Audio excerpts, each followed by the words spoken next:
Good morning, I'm Debbie Cruz. It's Thursday, July 3rd.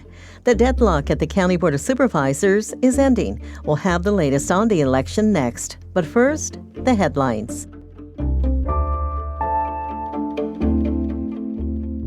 A recent survey finds rents are up in the county over the last year. The Southern California Rental Housing Association says countywide rents are up an average of 4%. But in the city of San Diego, they're up more than 9%. That's after a decrease in the region of 7% from 2023 to 2024. As to why, the association says for 2024, demand was up, vacancies down, and fewer new homes were built. Fireworks go hand in hand with the 4th of July holiday, but DIY fireworks bring extra fire risk. Wildfire researcher Luca Carmignani told Midday Edition's Jade Heineman about it. Fireworks basically act like embers, and there's hot particles, these hot sparks that could land on a patch of dry grass and ignite it. He says wetting down your lawn is one way to prevent ignition. However, the sale, transport, and possession of fireworks of any kind is illegal in San Diego County. Cal Fire and Sheriff's deputies will be patrolling unincorporated areas to look for people violating the law. Fines start at $50 to $100, but can be higher. Expect slightly cooler temperatures today across the county and a warming trend over the holiday weekend. Weekend highs near the coast will be in the mid to upper 70s, while it will be in the 80s and 90s inland. The National Weather Service issued a beach hazard statement for San Diego and Orange County beaches.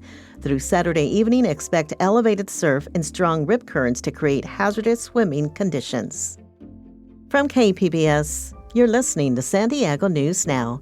Stay with me for more of the local news you need.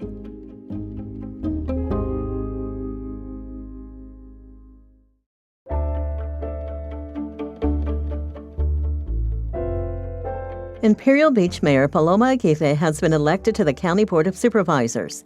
Aguirre defeated Chula Vista Mayor John McCann in the District 1 special election. Reporter Alexander Nguyen speaks to a political analyst on what this means for the county. With Aguirre's election, the Board of Supervisors will once again have a 3-2 Democratic majority. In many ways, the results were not unexpected. Democrat Nora Vargas won this seat last year with more than 62% of the votes. Political analyst Carl Luna says Aguirre's win means that the board can now resolve some of its deadlocks. Providing they can pull themselves together to vote as a bloc, that'll have impact on immigration and relations between the County of San Diego and ICE and enforcement. That'll have impact on funding medical care with the budget cuts that are about to come down from Washington. Will have impact on allocating resources to affordable housing, transportation. That also means tapping into the county reserves to backfill some of the expected funding shortfall from the federal government. Luna cautioned that could be a slippery slope if there's an economic downturn. Alexander Nguyen, KPBS News. Now that the county supervisor race is over, we will begin to know its impact on things like health policy and immigration. But in our latest Why It Matters segment, Voice of San Diego CEO Scott Lewis says the biggest change could be in housing policy. We finally know which party will take control of the County Board of Supervisors, and that could have big implications for how much new housing is built. This week, voters in South Bay elected Imperial Beach Mayor Paloma Aguirre to sit on the board, giving the Democrats a 3-2 majority. The issue with the most at stake may be housing. Aguirre's election will have a big impact on how many homes can be built in San Diego County and where. The county is a vast area of land, and the county government gets to decide what can be built on the land that's not part of cities. The county charges a fee to build in those areas to mitigate how far people have to drive if they live there. And housing developers have become so worried about how much those fees would be that they have stopped building. Everyone has been waiting for this election. If Chula Vista Mayor John McCann had been elected, the county would have made it much easier to approve that housing with minimal fees. But Aguirre thinks that would just lead to unaffordable McMansions in rural areas, hurting the environment. She wants housing concentrated in areas much closer to existing cities or villages. Now that her election has created a Democratic majority on the board, it seems more likely her vision will happen. I'm Scott Lewis for Voice San Diego, and that's why it matters. Beach advisories and closures due to contamination were announced in San Diego just before the July 4th holiday. SciTech reporter Thomas Fudge has the story. One of San Diego's biggest beach holidays comes with a warning this year. A handful of beaches up and down the county's 70-mile coastline have been affected by closures or contamination advisories. A beach on Coronado's Silver Strand was closed after a sewage spill, but was reopened later in the day. Heather Bonomo directs San Diego County's Environmental Health Department. She says beaches are closed following sewage or chemical spills, and reopening them depends on conditions. The flow of the ocean, the direction of the swell, the winds, all of those really play into how quickly that sewage may be dissipated out into the larger ocean and bring those bacteria levels down. A beach in Cardiff received a beach advisory warning of heightened levels of bacteria. Bonomo said it resulted from dredging in the San Elijo Lagoon. Thomas Fudge, KPBS News.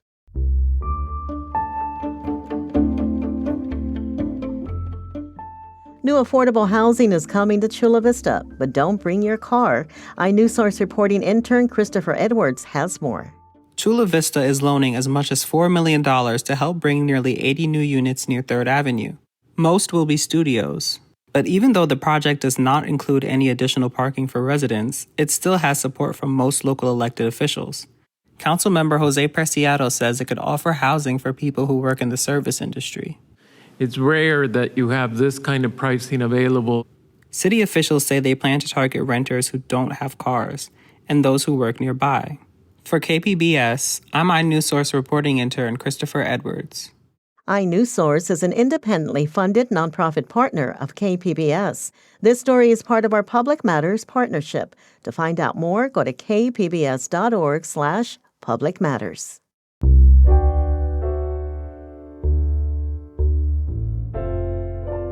Tomorrow marks a very special birthday for a San Diego icon. The Giant Dipper roller coaster at Belmont Park will turn 100. The coaster and the park have been through some good and a lot of bad times. Reporter John Carroll looks back to show us how the amusement park and the coaster got to where they are today. Belmont Park on a sunny summer day.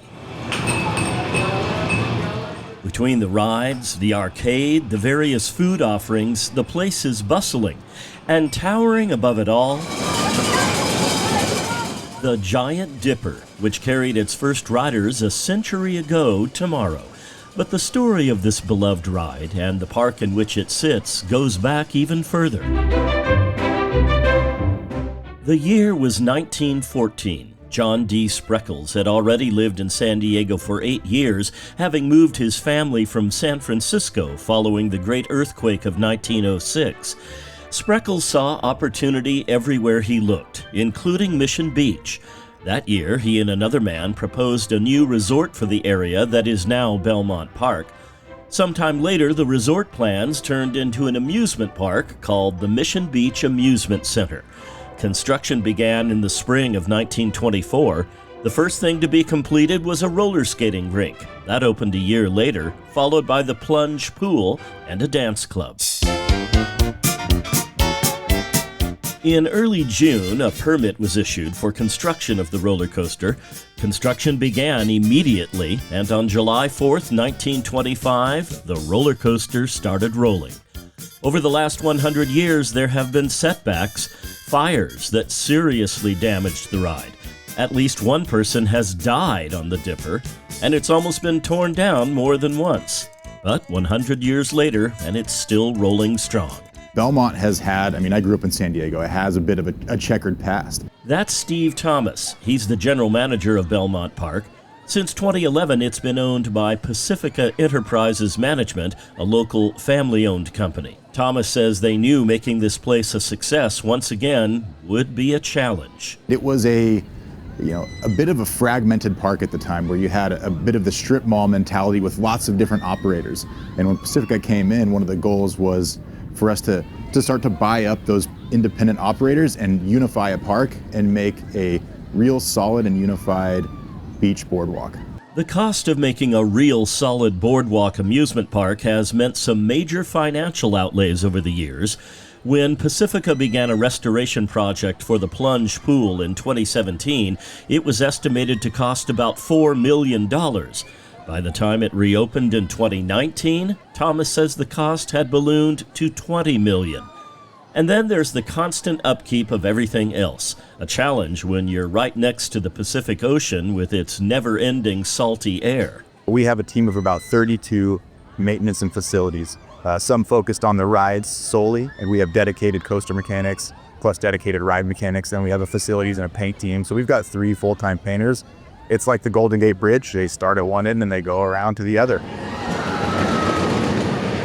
Every 3 years we repaint Giant Dipper, just the whole thing, but it is a constant challenge and it takes year-round work. We are constantly replacing lumber, fixing, repairing parts. So it is never ending.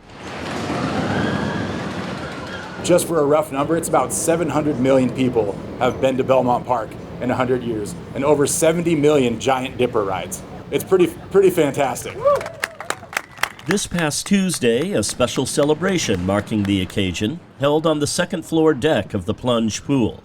It included a brief history lesson from Mayor Todd Gloria. The Star of India arrived after Belmont Park was open. The San Diego Museum of Art in Balboa Park came after Belmont. The Old Globe Theater, the El Cortez Hotel. The San Diego Padres weren't even a minor league team at the time of the creation of Belmont Park. And San Diego State University did exist, but at the time it was the San Diego Teachers College.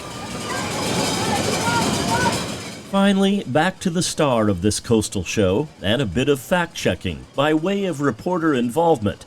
Full disclosure, I am a big roller coaster fan. So how does the Giant Dipper stand up at its century mark? Good enough to make this reporter laugh with childlike glee, just like the millions who've ridden these rails over the last 100 years. John Carroll, KPBS News. That's it for the podcast today. We'll be off tomorrow for the July 4th holiday, but we'll be back Monday. As always, you can find more San Diego news online at kpbs.org. The podcast was produced this week by Andrew Dyer and edited by Brooke Ruth. I'm Debbie Cruz. Thanks for listening and have a great weekend.